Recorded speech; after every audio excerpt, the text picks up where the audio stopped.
ओम श्री परमात्मने नमः। अध्याय 12 श्लोक 12 भावार्थ। श्रेयो हि ज्ञानमभ्यासात् ज्ञानाध्यानं विशिष्यते ध्यानात् कर्मफलत्यागस् त्यागात् शांतिरनंतरम्। अभ्यासापेक्षा शास्त्रज्ञान श्रेष्ठ आहे, शास्त्रज्ञानाहून ध्यान श्रेष्ठ आहे आणि ध्यानापेक्षाही सर्व कर्माच्या फलाचा त्याग श्रेष्ठ आहे। कर्मफल त्यागाने तात्काळच परमशांती प्राप्त होते। भगवंतांनी 8व्या श्लोकापासून 11व्या श्लोकापर्यंत एका साधनेत असमर्थता झाल्यास क्रमाने समर्पण योग, अभ्यास योग, भगवदर्थ कर्म आणि कर्मफलत्याग ही 4 साधने सांगितली। यावरून असे प्रतीत होते की क्रमाने पहिल्या साधनेपेक्षा पुढचे साधन कनिष्ठ दर्जाचे आहे आणि शेवटी सांगितले गेलेले कर्मफलत्यागाचे साधन सर्वात कनिष्ठ दर्जाचे आहे। या विषयाची पुष्टी यावरूनही होते की पहिल्या 3 साधनेमध्ये भगवत प्राप्ती रूपी फलाचा विषय निवशिष्यसि मय्येव मामिच्छाप्तुम तसेच सिद्धिमवाप्स्यसि या पदांनी क्रमाने सांगितला गेला होता। परंतु 11व्या श्लोकात ज्या ठिकाणी कर्मफलत्यागाची आज्ञा दिली गेली आहे त्या ठिकाणी त्याचे फल भगवत प्राप्ती सांगितले गेले नाही। उपर्युक्त धारणांना समाप्त करण्यासाठी हा 12वा श्लोक सांगितला गेला आहे। यामध्ये भगवंतांनी कर्मफल त्यागाला श्रेष्ठ आणि तात्काळ परमशांती देणारे सांगितले आहे, ज्यामुळे या 4थ्या साधनेला कोणी कनिष्ठ दर्जाचे समजू नये। कारण या साधनेमध्ये आसक्ती, ममता आणि फलेच्छेच्या त्यागाचीच प्रधानता असल्याने ज्या तत्वाने प्राप्ती समर्पण योग, अभ्यास योग तसेच भगवदर्थ कर्म करण्याने होते, अगदी त्याच तत्वाची प्राप्ती कर्मफल त्यागानेही होते। वास्तविक उपर्युक्त 4ही साधने स्वतंत्रतेने भगवत प्राप्ती करविणारी आहेत। साधकांची रुची, विश्वास आणि योग्यतेच्या भिन्नतेमुळेच भगवंतांनी 8व्या पासून 11व्या श्लोकापर्यंत वेगवेगळी साधने सांगितली आहेत। या ठिकाणी कर्मफल त्यागाचे फल भगवत प्राप्ती स्वतंत्रपणे या 12व्या श्लोकात सांगण्याचा आशय असा आहे की समर्पण योग, अभ्यास योग तसेच भगवदर्थ कर्म केल्याने भगवत प्राप्ती होते ही तर गोष्ट सर्वसाधारण प्रचलितच आहे। परंतु कर्मफल त्यागाने ही भगवत प्राप्ती होते ही गोष्ट प्रचलित नाही। म्हणूनच प्रचलित साधनेपेक्षा याची श्रेष्ठता दाखविण्यासाठी हा 12वा श्लोक सांगितला गेला आहे आणि त्यातच कर्मफल त्यागाचे फल सांगणे योग्य वाटते। श्रेयो हि ज्ञानमभ्यासात् महर्षी पतंजली म्हणतात, तत्र स्थितो यत्नोभ्यासः योग दर्शन मध्ये सांगतात। अर्थात कोणत्याही एका विषयात स्थिरता प्राप्त करण्यासाठी वारंवार प्रयत्न करण्याचे नाव अभ्यास आहे। या ठिकाणी या श्लोकात अभ्यास हा शब्द केवळ अभ्यास रूपी क्रियेचा वाचक आहे, अभ्यास योगाचा वाचक नव्हे। कारण या प्राणायाम, मनोनिग्रह इत्यादी अभ्यासामध्ये शास्त्रज्ञान आणि ध्यान नाही, तसेच कर्मफलाच्या इच्छेचा त्यागही नाही। जडतेशी संबंध विच्छेद झाल्यावरच योग होतो, परंतु उपर्युक्त अभ्यासामध्ये जडते शरीर, इंद्रिय, मनबुद्धीचा आश्रय राहतो। या ठिकाणी ज्ञान शब्दाचा अर्थ शास्त्रज्ञान आहे, तत्वज्ञान नाही। कारण तत्वज्ञान तर सर्वच साधनांचे फल आहे। म्हणून या ठिकाणी ज्या ज्ञानाची अभ्यासाशी तुलना केली जात आहे त्या ज्ञानात अभ्यास नाही, ध्यान नाही आणि कर्मफल त्यागही नाही। ज्या अभ्यासामध्ये ज्ञान नाही ध्यान नाही आणि कर्मफल त्यागही नाही, अशा अभ्यासापेक्षा उपयुक्त ज्ञानच श्रेष्ठ आहे. शास्त्रांच्या अध्ययनाने आणि सत्संगद्वारा आध्यात्मिक माहिती तर मिळवून घ्यावी, परंतु त्यानुसार जर वास्तविक तत्वाचा अनुभव घेणार नाही आणि ध्यान, अभ्यास तसेच कर्मफलत्यागरूपी कोणत्याही साधनेचे अनुष्ठान करणार नाही, तर अशा केवळ शास्त्रांच्या माहितीला या ठिकाणी ज्ञानम पद आले आहे. या ज्ञानाला उपयुक्त अभ्यासापेक्षा श्रेष्ठ म्हणण्याचे तात्पर्य आध्यात्मिक ज्ञानरहित अभ्यास भगवत प्राप्ती तेवढा सहाय्यक होत नाही, जेवढे अभ्यास रहित ज्ञान आवश्यक होते, सहाय्यक होते.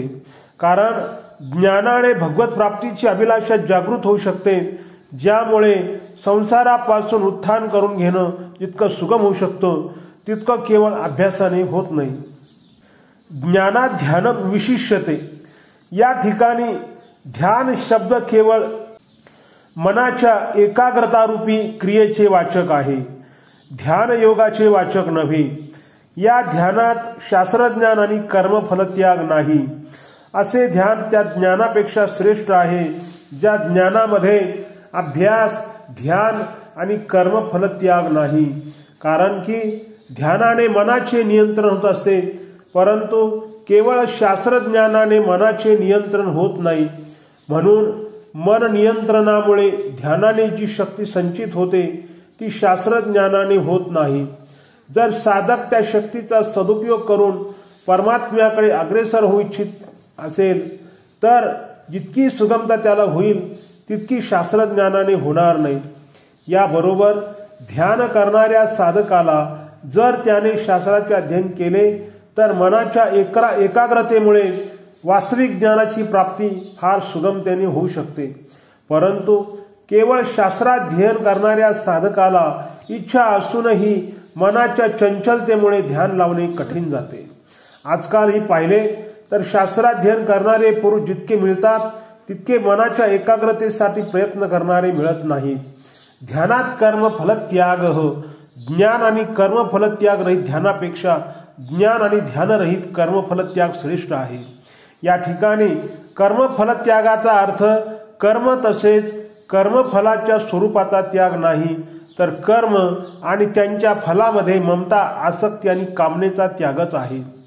संपूर्ण उत्पत्ती विनाशशील वस्तू कर्मफल आहेत. त्यांच्या आसक्तीचा त्याग करणेच संपूर्ण कर्मांच्या फलांचा त्याग करणे होय. कर्मामध्ये आसक्ती आणि फलेच्छा हीच संसार बंधाला कारण आहे. आसक्ती आणि फलेच्छा न राहिल्यास कर्मफलत्यागी पुरुष सुगमतेने संसार बंधनातून मुक्त होतो. शरीर, इंद्रिये, मनबुद्धी, योग्यता, सामर्थ्य, पदार्थ इत्यादी जे काही मनुष्याजवळ आहे ते सर्वचे सर्व संसारापासून मिळालेले आहे, त्याचे व्यक्तिगत नव्हे. म्हणून कर्मफलत्यागी अर्थात कर्मयोगी मिळालेल्या शरीरादी सर्व सामुग्रीला आपली आणि आपल्यासाठी न समजता तिला निष्काम भावनेने संसाराच्या सेवेमध्ये उपयोगात आणतो. अशा प्रकारे मिळालेल्या सामुग्रीचा जडता प्रवाह संसारात जडताकडेच झाल्याने कर्मयोग्याच्या जडतेशी संपूर्णपणे संबंध विच्छेद होतो आणि त्याला परमात्म्याशी असलेल्या आपल्या स्वाभाविक नित्यसिद्ध संबंधाचा अनुभव येतो. म्हणून कर्मयोग्यासाठी स्वतंत्र ध्यान लावण्याची आवश्यकता नाही. जर तो ध्यान लावू इच्छित तर कोणतीही सांसारिक कामना नसल्या कारणाने तो सुगमतेने ध्यान लावू शकतो. परंतु सकाम भावनेमुळे सामान्य साधकाला ध्यान लावणे कठीण जाते. गीतेच्या 6व्या अध्यायामध्ये ध्यान योगाच्या प्रकरणात भगवंतांनी स्पष्ट केले आहे की ध्यानाचा अभ्यास करत करत शेवटी जेव्हा साधकाचे चित्त केवळ परमात्म्याच्या ठिकाणी स्थिर होते तेव्हा तो संपूर्ण कामना रहित होतो आणि चित्त उपरम झाल्याने तो आपण आपल्यासह परमात्म्यात स्थित होतो. परंतु कर्मयोगी संपूर्ण कामनांचा त्याग करून तात्काळ आपण आपल्यासह परमात्म तत्वात स्थिर होतो. कारण ध्यानामध्ये परमात्म्याकडे चित्त लावले जाते, म्हणून त्यामध्ये चित्ताचा आश्रय असल्यामुळे चित्ताबरोबर दीर्घकाळपर्यंत संबंध कायम राहतो. परंतु कर्मयोगामध्ये ममता आणि कामनेचा त्याग केला जातो, म्हणून त्यात ममता आणि कामना यांच्या त्यागाबरोबरच चित्ताचाही आपोआप त्याग होतो. म्हणून परिणामी समान रूपाने परमात्म तत्वाची प्राप्ती होत असूनही ध्यानाचा अभ्यास करणाऱ्या साधकाला ध्येयात चित्त लावणे कठीण जाते. तसेच त्याला परमात्म तत्वाचा अनुभवही विलंबाने होतो. परंतु कर्मयोग्याला परमात्म तत्वाचा अनुभव सुगमतेने आणि शीघ्रतेने होतो. यावरून सिद्ध होते की ध्यानापेक्षा कर्मयोगाचे साधन श्रेष्ठ आहे. आपले काही नाही, आपल्यासाठी काहीही नको आणि आपल्यासाठी काहीही करायचे नाही, हाच कर्मयोगाचा मूळ महामंत्र आहे, ज्यामुळे हा सर्व साधनाहून विलक्षण होतो. कर्मयोगो विशिष्यते त्यागात शांती अनंतरम. या ठिकाणी त्यागात पद कर्मफल त्यागासाठीच आले आहे. त्यागाच्या स्वरूपाला विशेष रूपाने समजून घेण्याची आवश्यकता आहे. आपल्या स्वरूपाचा त्याग होऊ शकत नाही आणि ज्याच्याशी आपला संबंध नसतो त्याचाही त्याग होऊ शकत नाही. जसे सूर्याचा प्रकाश आणि उष्णता ही सूर्याची स्वरूपे आहेत, म्हणून प्रकाश आणि उष्णता यांच्याशी सूर्याचा वियोग होऊ शकत नाही आणि ज्याच्याशी प्रकाश आणि उष्णता वियोग होऊ शकत नाही त्याचा त्याग करणे अशक्य आहे. या उलट अंधकार आणि शीतलता हे सूर्याचे स्वरूप नसल्यामुळे यांच्याशी सूर्याचा वियोगही म्हणता येत नाही. कारण सूर्याचे आपले स्वरूप नसल्या कारणाने त्यांचा वियोग अथवा त्याग नित्य आणि स्वतःसिद्ध आहे. म्हणून वास्तविक त्याग त्याचाच होत असतो जे आपले स्वरूप नसते, परंतु भ्रमाने आपण त्याला आपले मानून घेतलेले असते. जीव स्वतः चेतन आणि अविनाशी आहे, तसेच संसार जड आणि विनाशी आहे. जीव भ्रमाने आपल्या अंशी परमात्म्याला विजातीय संसाराला आपले मानून घेतो. म्हणून संसाराशी मानलेल्या संबंधाचा त्याग करण्याची आवश्यकता आहे. त्याग असीम असतो. संसाराच्या संबंधामध्ये तर सीमा असते, परंतु संसाराच्या त्यागामध्ये संबंध विच्छेद सीमा नसते. तात्पर्य, ज्या वस्तूशी आपण आपला संबंध जोडतो त्या वस्तूंना तर सीमा असते, परंतु त्या वस्तूंचा त्याग असीम असतो. त्याग करताच परमात्म तत्वाची प्राप्ती होते. परमात्म तत्वाची प्राप्ती ही असीम होते, कारण परमात्म तत्व देश, काल, वस्तू, व्यक्ती इत्यादीच्या सीमेपासून रहित असीम आहे. त्या असीम परमात्म तत्वाचा अनुभव येत नाही. कर्मफल त्यागामध्ये संसाराशी मानलेल्या संबंधाचा त्याग होतो. म्हणून येथे त्यागात पद कर्म आणि त्याच्या फलाशी भ्रमाने मानलेल्या संबंधाचा त्याग करण्याच्या अर्थातच आले आहे. हेच त्यागाचे वास्तविक स्वरूप आहे. त्यागाच्या अंतर्गत जप, भजन, ध्यान, समाधी इत्यादीच्या फलांचा त्यागही गृहीत धरला पाहिजे. कारण जोपर्यंत जप, भजन, ध्यान, समाधी आपल्यासाठी केली जाते तोपर्यंत व्यक्तित्व कायम राहिल्यामुळे बंधनही कायम राहते. म्हणून आपल्यासाठी केलेले ध्यान, समाधी इत्यादी ही बंधनच आहे. म्हणून कोणत्याही क्रियेमध्ये आपल्यासाठी कशाचीही इच्छा न ठेवणे हाच त्याग आहे. वास्तविक त्यागामध्ये त्याग वृत्तीशी संबंध विच्छेद होतो. या ठिकाणी शांती ही पदाचे तात्पर्य परमशांतीची प्राप्ती आहे. यालाच भगवत प्राप्ती म्हणतात. अभ्यास, ज्ञान आणि ध्यान तिन्ही साधनापैकी वास्तविक कर्मफलत्यागरूपी साधन श्रेष्ठ आहे. जोपर्यंत साधकामध्ये फलाची आसक्ती राहते तोपर्यंत ते मुक्त होऊ शकत नाही. म्हणून फलासक्तीच्या त्यागाची आवश्यकता अभ्यास, ज्ञान आणि ध्यान तिन्ही साधनेत असते. जडता अर्थात उत्पत्ती विनाशशील वस्तूंचा संबंधच अशांतीला मुख्य कारण आहे.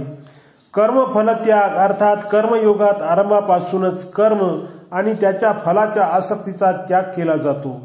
म्हणून जडतेचा संबंध न राहिल्याने कर्मयोग्याला परमशांतीची शीघ्र प्राप्ती होते. कर्मफलत्यागासंबंधी विशेष गोष्ट कर्मफलत्याग कर्मयोगाचे दुसरे नाव आहे. कारण कर्मयोगात कर्मफलत्याग मुख्य आहे. हा कर्मयोग भगवान श्रीकृष्णाच्या फार पूर्वीपासून लुप्तप्राय झाला होता. भगवंतांनी अर्जुनाला निमित्त करून कृपापूर्वक ह्या कर्मयोगाला पुन्हा प्रगट केले.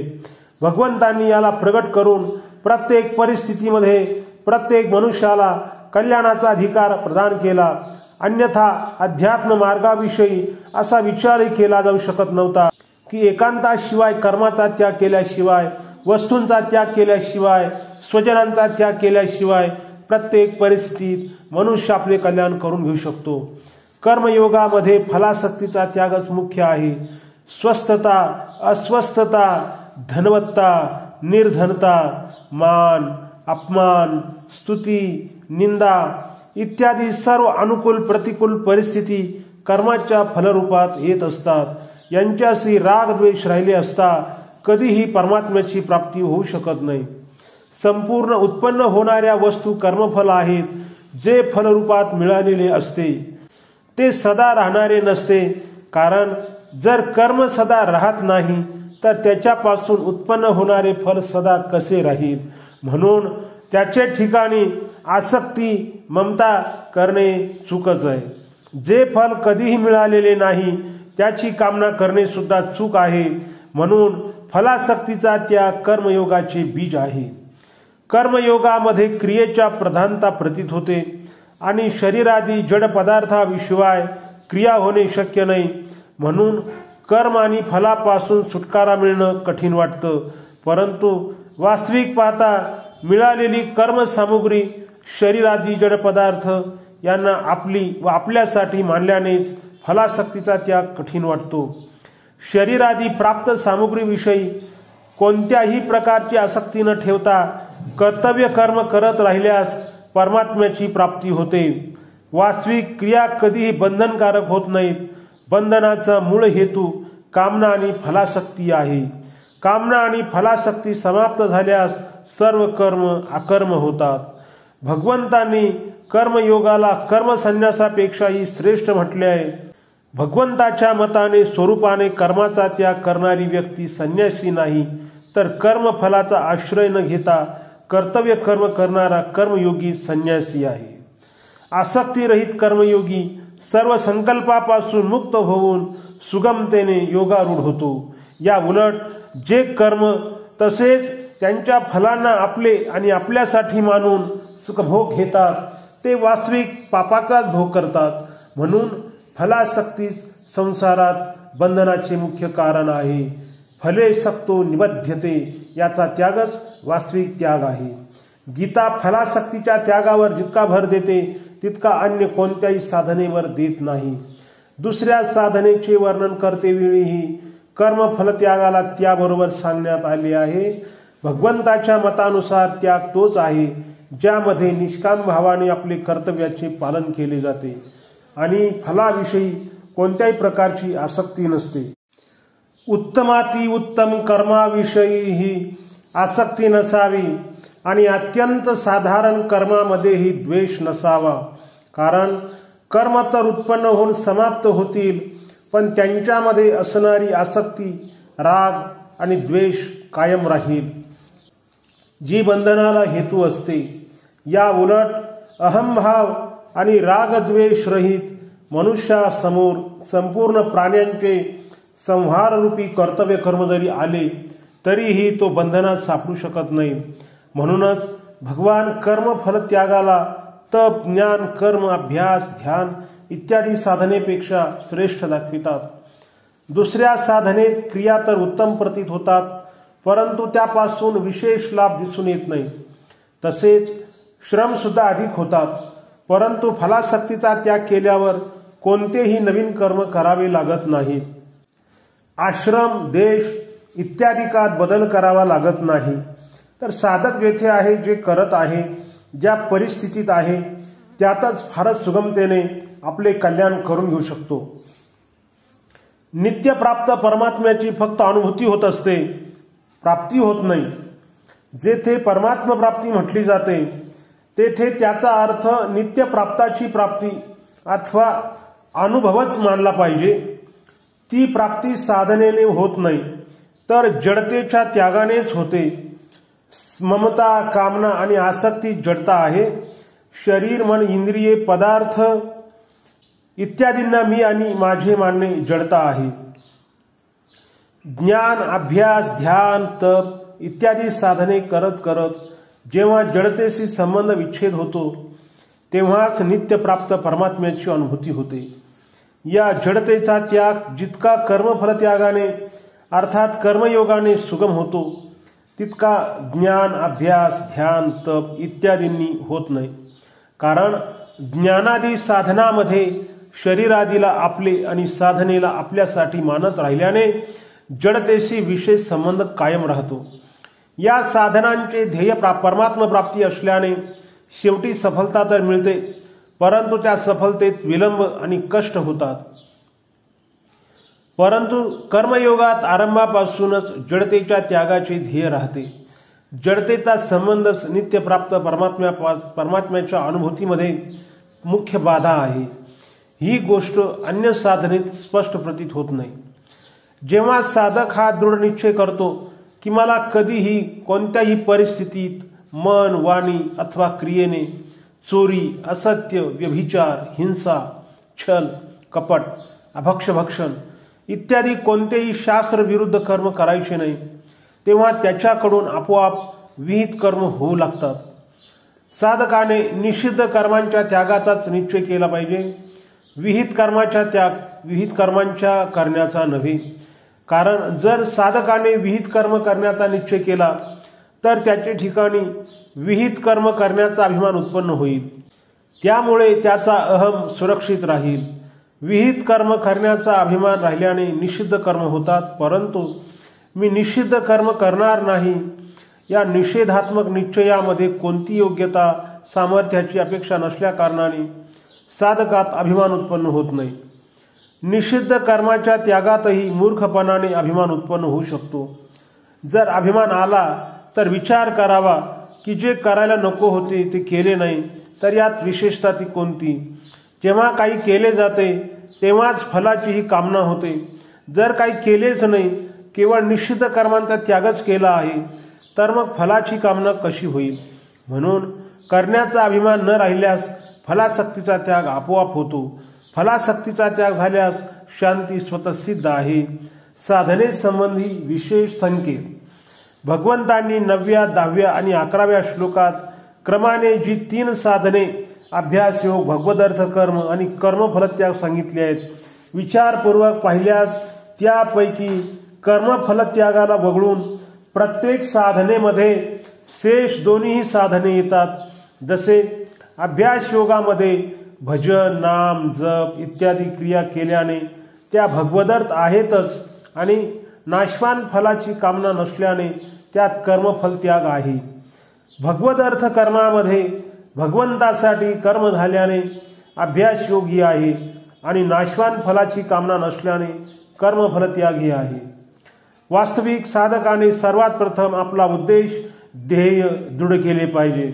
त्यानंतर त्याने आपला संबंध वास्तविक कोणाशी आहे हे ओळखले पाहिजे.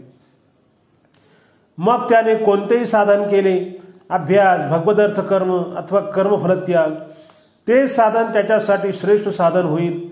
जर साधकाचे हेच ध्येय होईल की त्याला भगवत प्राप्तीच करायची आहे आणि तो हेही ओळखेल की अनादी कालापासून त्याचा भगवंताशी स्वतःसिद्ध संबंध आहे, तेव्हा त्याच्यासाठी कोणतेही साधन कनिष्ठ राहणार नाही. कोणत्याही साधनेचे श्रेष्ठत्व अथवा कनिष्ठत्व लौकिक दृष्टीनेच आहे, वास्तविक मुख्यता उद्देशाचीच आहे. म्हणून साधकाने आपल्या उद्दिष्टात कधीही किंचित देखील ढिलाई येऊ देऊ नये. कोणत्याही साधनेची सुगमता अथवा कठीणता साधकाची रुची आणि उद्देश यावर अवलंबून असतो. रुची आणि उद्देश एका भगवंताचा असल्यास साधन सुगम होते. तसेच रुची संसाराची आणि उद्देश भगवंताचा असल्याने साधन कठीण जाते. जसे सर्वांची भूक सारखीच असते आणि जेवण केल्यानंतर तृप्तीचा अनुभव सुद्धा सर्वांना सारखा येत असतो, परंतु भोजनाची रुची सर्वांची वेगवेगळी असल्यामुळे भोज्य पदार्थही भिन्न भिन्न असतात. तसे साधकांची रुची, विश्वास आणि योग्यतेनुसार साधनेही वेगवेगळी असतात. परंतु भगवंताच्या प्राप्तीचे, अप्राप्तीचे दुःख तसेच भगवत प्राप्तीची अभिलाषा, भूक सर्व साधकात समान असते. साधक मग तो कोणत्याही श्रेणीचा का असेना, साधनेच्या पूर्णतेनंतर भगवत प्राप्तिरूपी आनंदाची अनुभूती ही सर्वांना सारखीच येते. या प्रकरणात अर्जुनाला निमित्त करून भगवंतांनी संपूर्ण मानवाच्या कल्याणासाठी 4 साधने सांगितली आहेत. समर्पण योग, अभ्यास योग, भगवदर्थ कर्माचे अनुष्ठान आणि सर्व कर्म फलत्याग. जरी ही 4ही साधने याचे फल भगवत प्राप्तीच आहे, तरी पण साधकांची रुची, श्रद्धा, विश्वास आणि योग्यता वेगवेगळी असल्या कारणाने वेगवेगळ्या साधनेचे वर्णन झाले आहे. वास्तविक 4ही साधने समान रूपाने स्वतंत्र आणि श्रेष्ठ आहेत. म्हणून साधकाने ज्या साधनेचा स्वीकार केला असेल त्यालाच त्याने सर्वोपरी मानले पाहिजे. आपले साधन कधीही निकृष्ट मानू नये आणि साधनेच्या सफलतेच्या भगवत प्राप्ती विषयात कधीही निराश होऊ नये. कारण कोणतेही साधन निकृष्ट नसते जर साधकाचा एकमात्र उद्देश भगवत प्राप्ती असेल. साधन त्याच्या रुची, विश्वास तसेच योग्यतेनुसार असेल. साधन पूर्ण सामर्थ्याने आणि तत्परतेने केले जाईल आणि भगवत प्राप्तीची उत्कंठा ही तीव्र असेल तर सर्व साधने एकसारखीच आहेत. साधकाने उद्देश, सामर्थ्य आणि तत्परता याविषयी कधीही हतोत्साह होऊ नये. भगवान साधकाकडून एवढीच अपेक्षा ठेवतात की त्याने आपले पूर्ण सामर्थ्य आणि योग्यता यांना साधनेत उपयोगात आणावे. साधक जरी भगवंताला योग्य रीतीने जाणत नसला तरी सर्वज्ञ असलेले भगवान त्याचा उद्देश, भाव, सामर्थ्य, तत्परता इत्यादींना उत्तम प्रकारे जाणतातच. जर साधकाने आपला उद्देश, भाव, प्रयत्न, तत्परता, उत्कंठा इत्यादीमध्ये कोणतीही उणीव येऊ दिली नाही तर तो भगवान स्वतः त्याला आपली प्राप्ती करून देतात. वास्तविक आपला प्रयत्न, बळ, ज्ञान इत्यादीच्या किमतीने भगवंताची प्राप्ती होऊ शकत नाही. जर भगवंतांनी दिलेले बळ, ज्ञान इत्यादींना भगवंताच्या प्राप्तीसाठीच उपयोगात आणले गेले तर भगवान कृपेला परवश होऊन साधकास आपली प्राप्ती करवितात. संसारात भगवत प्राप्ती सर्वात सोपी आहे आणि याचे सर्व अधिकारी आहेत. कारण यासाठी शरीर मिळालेले आहे. सर्व प्राण्यांची कर्मे वेगवेगळी असल्या कारणाने कोणत्याही 2 व्यक्तींनाही एकसारखे पदार्थ मिळू शकत नाहीत. परंतु भगवान एक असल्याने भगवत प्राप्ती सर्वांना एकसारखी होत असते. कारण भगवत प्राप्ती कर्मजन्य नाही. भगवंताच्या प्राप्तीत संसारापासून वैराग्य आणि भगवत प्राप्तीची उत्कंठा ह्या 2 गोष्टीच मुख्य आहेत. या दोन्हीपैकी कोणतेही एक साधन तीव्र झाल्यास भगवत प्राप्ती होते. असे असले तरीही भगवत प्राप्तीच्या उत्कंठेत विशेष शक्ती असते. वर जी 4 साधने सांगितली गेली आहेत त्यापैकी पहिली 3 साधने तर मुख्यत्वाने भगवत प्राप्तीची उत्कंठा जागृत करणारी आहेत आणि चौथे साधन कर्मफलत्याग हे प्रामुख्याने संसारापासून संबंध विच्छेद करणारे आहे. साधन कोणतेही असो, जेव्हा सांसारिक भोग दुःखदायी वाटतील तसेच भोगांचा अंतःकरणापासून त्याग होईल तेव्हा भगवंताकडे साधक तीव्रतेने आकृष्ट होईल आणि भगवत कृपेनेच त्यांची प्राप्ती होईल. त्याचप्रमाणे जेव्हा भगवान परमप्रिय वाटू लागतील, त्यांच्याशिवाय राहवले जाणार नाही, त्यांच्या वियोगात व्याकुळता होऊ लागेल तेव्हा लवकरच भगवंताची प्राप्ती होईल. ओम